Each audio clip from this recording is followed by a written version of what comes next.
My name is Anand. Welcome to the series of podcasts by MMA Retail Media Network Ideas Lab. The mission for MMA is to empower the advertising and marketing fraternity by addressing the biggest challenges and uncover the biggest opportunities. Retail Media Network Ideas Lab was set up to help marketers to know more about RMNs, what is driving the growth, what are the implementation strategies, how do you measure effectiveness of your retail media network investments. Retail media network is widely believed to be the third wave of digital advertising. According to eMarketer, it will account for more than 20% of all digital media investments, expected to grow significantly and will grow by about 18% year on year. According to a study by GrabAds and Kantar, retail media network investments in Southeast Asia will reach about $4.7 billion by 2030. We're delighted to have Ken Mandel, who's the Regional Managing Director for GrabAds and Enterprise Business. You've been in media for a long time, and you have witnessed the rise of digital media. In your view, what's the distinct advantage that RMNs offer, which other digital media cannot have? Yeah, so the thing about a retail media network, and I think sometimes it's important to define it, right? But ultimately, it's the ability to close the loop between an advertisement and a sale. Yeah. And the attribution is probably the most important ingredient, as we've discussed many times. But you also need a certain amount of reach, because if you only have a small audience, then brands are not going to care. Yeah. But you also, what we're seeing now is it's not just digital only, it's also omni-channel reach. Because, according to McKinsey, 41% of consumers like to buy online and offline. Yeah. So we're seeing this sort of hybrid consumer who lives in both worlds, the online world and the offline world. And I think that retail media network, it offers brands this set of consumers who are in a shopping mode, right? They're not browsing bouncing cat videos, which, are fine. I mean, if that's what you want to do, but you're not usually in a transactional mode. So why brands get a benefit from a retail media network is they know that when they're advertising there or they're present there, they're going to be interacting or engaging with consumers who have a transactional mindset from the get-go. And that's very important because we've always seen this conundrum in advertising going back to, what's his name? Wanamaker, right? Yeah. We said 50% of my advertising works. I just don't know which 50%. Yeah. Retail Media Network allows brands to know which 50% of their advertising works. Yeah. So it's beyond intent, the ability to close the loop, which helps people. Yeah, so you're right. It's an intent, while good, because we've seen with search that intent is a great way to market to people because they're showing intention. But it doesn't mean that they're in that purchase frame of mind. And also that shopper journey can sometimes be broken. In a retail media network, the advantage is the shopper journey is not broken. It's a very clear path to purchase that can be measured. Okay. How precise and privacy safe is the targeting? Yeah, so I think in order to answer that, you have to separate the two things, because I think privacy safe and targeting, although they go together, are two separate things. So let me start with the privacy, because I think that's the most important, right? Yeah. The privacy, at least on our own platform at Grab, every consumer has control. You can go into your settings, you can go into ads, and you can toggle and say, I do not want to be targeted. I don't want you to use any of my data to target ads to me. Now, that means you'll be seeing very generic ads. It doesn't remove all ads. Yeah. But this is where it plays into the other part of your question, the targeting. Most consumers, we found, want the targeting because they don't want irrelevant ads. They want the ads to be relevant to them. But this is where the targeting has to be good. Yeah. And this is where first-party data allows us to have very accurate targeting, because we're not basing it off third-party cookies. We're basing it off real-world actions, transactions. We like to say at Grab, especially at GrabAds, you are where you go, you are what you eat, and you are what you buy. Yeah. And so therefore we're able to target in a privacy compliant way, but also add value. Make sure that when you see an ad, do you see it as an ad or do you just see it as content that's useful to you? And I'll steal a page, I think it was Carolyn Everson, who used to work with at Facebook and Meta, where when those lines blur between the content and the ad, that's sort of the nirvana. And a retail media network allows you to get to that type of nirvana where the content and the ad are almost one and the same, because if it's well targeted to you, then you will not see it as an interruption. You'll see it as something that adds benefit to helping you make a choice. Or maybe it's offering you a promotion, it's getting you a discount. Or it's surfacing a new type of variant that you haven't tried before. What's the most frequently requested targeting by marketers? Yeah, so we see all sorts of requests on targeting. I think ultimately marketers are after growth. So they want new consumers, new users, people who've never bought their product before. So that'd be number one. But number two, and it's a close second, is reactivating users or consumers who have purchased before, but they haven't seen for maybe 60 or 90 days. So reactivation of lapsed consumers. That's another very popular one. From there, we move into areas like categories. I'm looking at I want to find vegetarians. No point showing steak to a vegetarian. So you start thinking about a category of people who are vegetarians, or maybe people who like unhealthy junk food. I mean, that is a legitimate category. There are days where I am in that category. It's still vegetarian junk food, but it's still junk food. And so you start seeing various categories, whether it's on GrabMart or whether, we see it on Grab Food, and it's category based. But then you get into more like lifestyle or geographic types of targeting, because we have many points of interest, or POIs as we call them. So I might want to know people who go to the gym on a regular basis. We know that this person's going to a gym on 2-3 times a week. So there's a certain lifestyle or behavior we can assume there. And so might be airport. You and I, we travel a lot.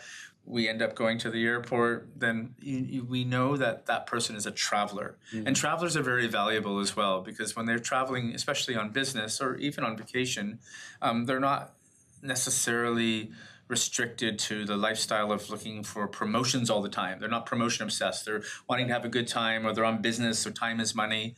So travelers are an important segment, not just for us, but for airlines, for credit card companies, you name it. So that's generally what we see. But then, of course, we have the ability to create custom audiences of these types of categories or points of interest, but also lookalikes. So I don't necessarily have to find Anand. I can actually find someone who looks like you, who has similar types of behavior, and we can do that through our data science and more frequently now through artificial intelligence. So triggers based on actual behavior. Actual behavior. Could be purchase or could be not purchase. Could be destinations. Could be frequency of destination. So what is the key value proposition that RMNs offer? So I think it goes back, it goes back to attribution, right? So this mindset that I'm in a shopping mode. But I think it's also much more than that. And again, there's different types of RMNs. We've talked about this before.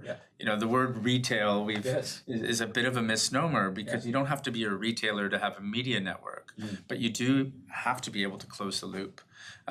So I think the brands are always looking for opportunities to reach consumers in a timely but effective way, not to interrupt them, but to seamlessly come into their sort of journey, so to speak. And that's what I believe we do quite well at Grab, because we're not just online, we're online and offline. So more and more so, we're looking to drive online to offline behaviors, because we have that right to win. We have the ability to move you from A to B, where A might be your office or your home, but B is a physical retail location. And so to be able to close the loop there is also very valuable. So I think that's sort of the advantages, and that's sort of the areas where RMNs are going. They're bridging that gap into if I can say it, I think it's a horrible word, but right? Like physical and digital coming together. Yeah. Because again, it goes back to this notion of hybrid consumers. Yeah. Nobody lives completely online. Totally. And nobody lives completely offline. So you have to be able to have an omni-channel approach. And I see more and more RMNs focusing on an omni-channel versus just an online or offline approach. Yeah. Great. What are the major trends you're witnessing in terms of adoption and investments on RMN? Yeah, so definitely we're seeing the category get a lot of investment. As we were talking earlier, AI has overshadowed a lot, but if you go back before this sort of AI boom, you had Group M pretty much forecasting that retail media network will surpass TV ad spend by 2028. Yeah. Right? We've done studies with Kantar that show that it's growing faster than social, faster than search, just under sort of 5 billion by 2030. But I actually think that number is too small. I think it's growing faster than that. We did this study, a couple of years ago now, and I feel like there's a lot more momentum there. Yeah. So all the data that we're seeing and all the trends that we're seeing is showing us that it's really growing quickly because of the fact that I know my ad dollars are driving a sale. It's that return on ad spend or just simply ROI. Yeah. Advertisers and marketers can't get enough of that. I mean, at the end of the day, if you only have so much money that you can spend, you're going to put it towards any channel where you actually can see the return of investment.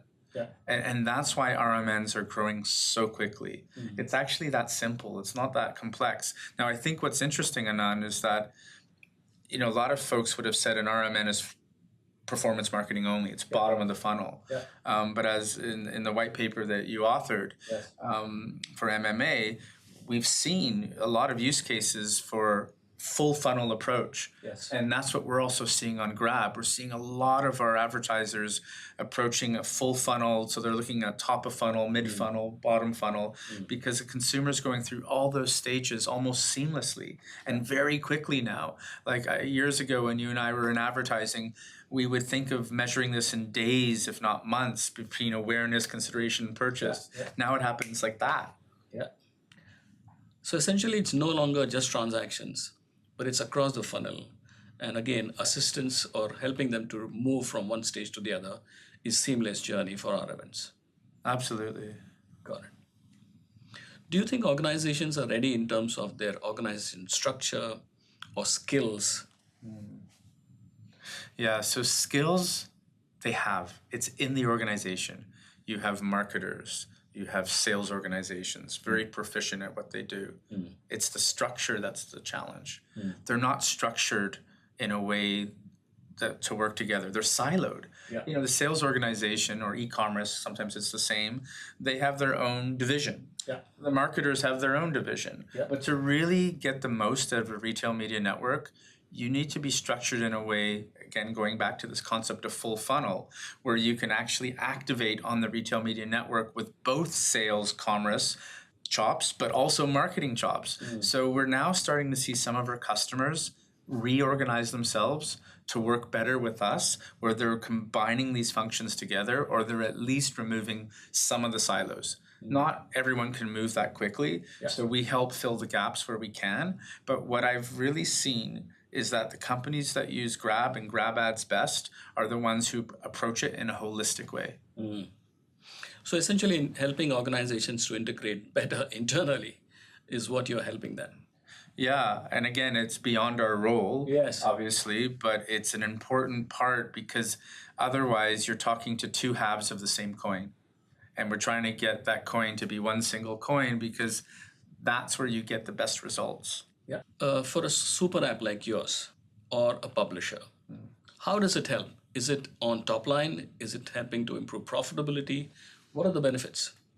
Yeah, so I think the benefit to a company like ours or a Walmart or an Amazon, anyone who has a retail media network, has been on the profit margin. Advertising is highly profitable. So I would say it's not so much top line, but it's bottom line growth that allows us to then take that profit, that EBITDA, and reinvest it in our app maybe through some consumer promotion or hiring talent. So it's very helpful and accretive to the bottom line. That said, we just released our Q2 2025 results, and we announced that our annualized run rate is $236 million. Wow. So it's not small, right? Yeah. But compared to, I'd say, the top line growth of our other verticals, it's much smaller, but it's highly profitable. So again, the beauty of the super app is all of our verticals come together to help each other. Yeah. It's the ecosystem. There's a huge advantage of having an ecosystem. And a super app ecosystem is, allows us to weather storms like COVID. Yeah. Food went up, transport went almost to zero. Exactly. Right? So you never know what's going to come next. Yeah.